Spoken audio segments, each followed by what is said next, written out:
Iran ने एक ऐसा टेक्नोलॉजी यूज किया है जिसे दुनिया ने पहली बार इस्तेमाल होते देखा है और कहा जा रहा है कि ये टेक्नोलॉजी अभी भी किसी भी देश के पास नहीं है और ना ही किसी ने इसे इस तरह इस्तेमाल किया है। तो आखिर क्या है ये खतरनाक टेक्नोलॉजी? इस टेक्नोलॉजी का नाम है MARV।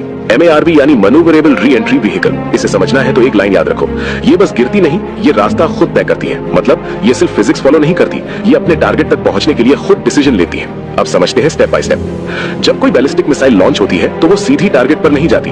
पहले वो एटमॉस्फेयर को छोड़कर स्पेस तक जाती है जहां ग्रेविटी और ड्रैग कम होता है। इस फेज को कहते हैं मिड कोर्स फेज। फिर वहीं से वॉरहेड अलग होता है और वापस धरती की तरफ आता है। लेकिन यहीं से खेल बदल जाता है क्योंकि ये वापसी होती है हाइपरसोनिक स्पीड से, मैक 5, मैक 10 या उससे भी ज्यादा।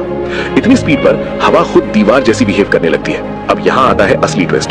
नॉर्मल वॉरहेड क्या करता है? वो सीधा नीचे गिरता है एक फिक्स्ड ट्रेजेक्टरी पर जिसे रडार आसानी से ट्रैक और प्रेडिक्ट कर सकता है। लेकिन MARV ऐसा नहीं करता। ये हवा में अपना रास्ता बदल सकता है, जिगजैग मूव कर सकता है और आखिरी सेकंड में टारगेट को एडजस्ट कर सकता है। यानी जहां डिफेंस सिस्टम सोचता है कि ये यहां गिरेगा, वो वहां नहीं गिरता। यही चीज इसे बेहद खतरनाक बनाती है।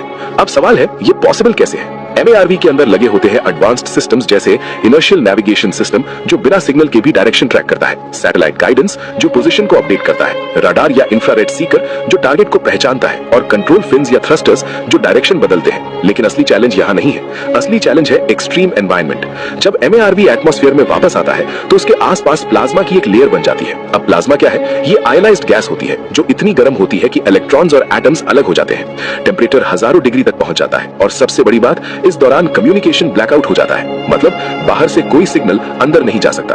फिर भी MARV अपना रास्ता कंट्रोल करता है। यही है इसकी असली इंजीनियरिंग पावर। अब सोचो, अगर रडार उसे ठीक से ट्रैक ही नहीं कर पाए तो डिफेंस सिस्टम क्या करेगा?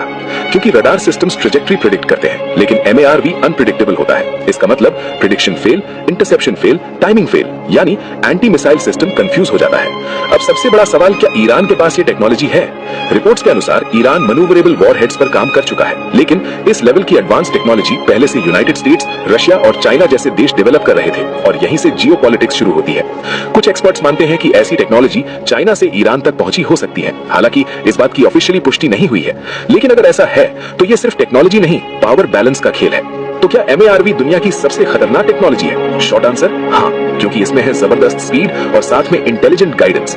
यानी ये तेज भी है और बेहद सटीक भी। और जब स्पीड और इंटेलिजेंस एक साथ आ जाए तो उसे रोकना बेहद मुश्किल हो जाता है। अब असली सवाल ये है, चाइना और ईरान के पास और कौन कौन सी एडवांस टेक्नोलॉजीज हैं? क्या ये सिर्फ शुरुआत है और क्या ऐसी खतरनाक टेक्नोलॉजी का इस्तेमाल भविष्य के युद्धों में किया जाना चाहिए या फिर ये दुनिया को और ज्यादा अनस्टेबल बना देगा?